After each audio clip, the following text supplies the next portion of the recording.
కూడినటువంటి కేవలం మాటల గారెడితోటి మళ్ళీ మభ్యపెట్టి ఓట్లు దండుకునేటువంటి కార్యక్రమం చేస్తూ ఉన్నాడు.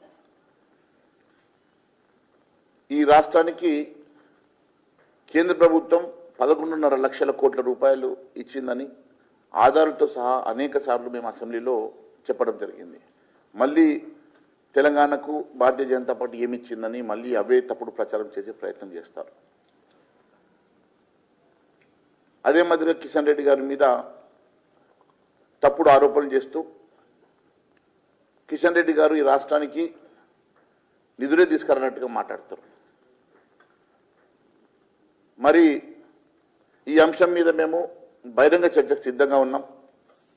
మరి రేపు అసెంబ్లీ సాక్షిగా మనము దీనిపై చర్చిద్దామా, లేకుంటే మీరు చెప్పిన చోట ఎక్కడన్నా చర్చకు మేము సిద్ధంగా ఉన్నామని తెలియజేస్తా ఉన్నాం. ఈరోజు ఈ రాష్ట్రాన్ని పూర్తిగా మరింత అప్పుల ఉబిలోకి నెడుతున్నటువంటి ప్రభుత్వం నీ ప్రభుత్వం.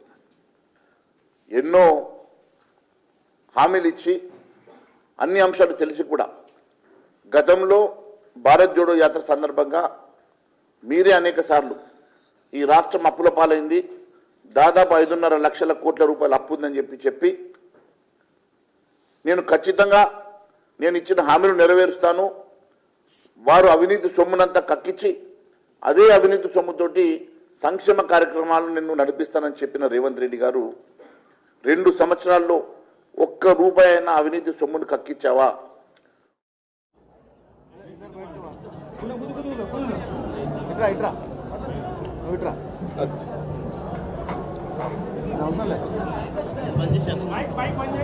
మీడియా మిత్రులారా నమస్కారం.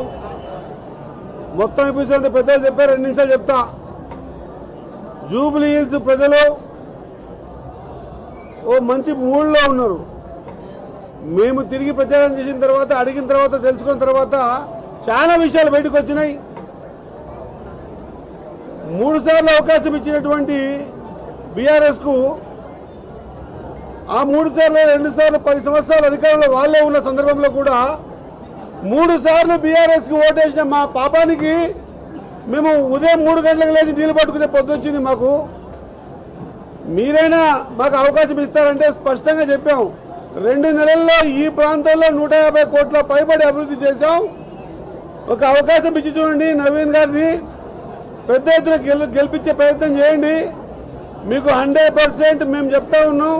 ఇంకా ఈ నియోజకవర్గం బాగుపడాలంటే, జూబ్లీ హిల్స్ బాగుపడాలంటే, ఈ స్లమ్ ఏరియాలో కాలువలు కావాలంటే, సీసీ రోడ్లు కావాలంటే, మిద్దెలపైతే పోతున్న వైర్లు తీయాలంటే, లేదా తాగే నీటి సమస్య 3 గంటలకు కాకుండా పట్టభద్రుల నీళ్లు రావాలంటే ఈరోజు అధికారంలో కాంగ్రెస్ పార్టీ ఉంది.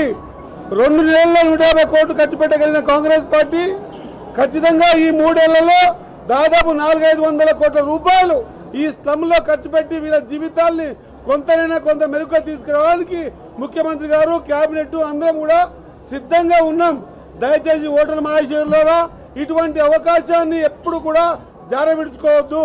మీరు అవకాశం ఇచ్చిన తర్వాత కూడా ఈ ప్రాంతాన్ని అధోగతి పాలన చేసినటువంటి వ్యక్తులందరూ కూడా వచ్చి ఆ మాటలు చెప్పకుండా, ఇగో మేము 10 సంవత్సరాల అధికారంలో ఉన్నాం, 3 సార్లు మీరు ఎమ్మెల్యేకి మాకు ఓటేసిర్రు, ఇగో ఈ పని చేస్తే మేము చూపించి ఓటు అడిగే పరిస్థితుల్లో లేని మీరు మేము 42 రోజులు చేసిన పరిస్థితులను చూపించి ఓటు అడుగుతుంటే ఈరోజు ప్రజలందరూ కూడా ముక్త కంఠంతో మూకుమ్మడిగా కాంగ్రెస్ పార్టీని పెద్ద ఎత్తున అన్ని వర్గాలు కూడా ఒకటి డెవలప్మెంట్ కాన్సెప్ట్ లో ముందుకొచ్చి ఓటు వేయడానికి సిద్ధంగా ఉన్నారు.